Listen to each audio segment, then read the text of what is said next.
C'est un moment enthousiasmant dans la vie d'un parlementaire que celui où il monte à la tribune pour défendre un texte auquel il croit profondément. Pour la députée de Lyon, Marie-Louise Faure, ce moment représente l'aboutissement de 3 années de travail, des centaines d'auditions de victimes, des victimes de l'inceste présentes dans l'hémicycle.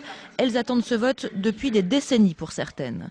Je mets au voix l'ensemble de la proposition de loi qui est pour, qui est contre, qui s'abstient. Il est donc adopté. Prochaine séance ce soir. Ça y est, c'est fait.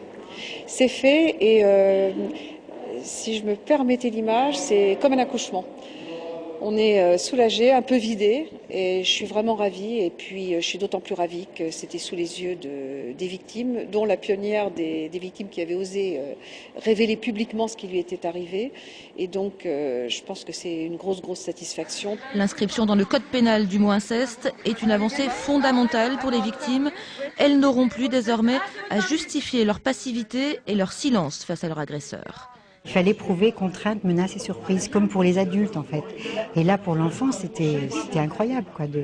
Donc on lui posait des questions sur le fait qu'il n'avait pas dit non, qu'il n'était pas parti, qu'il n'avait pas fui, etc.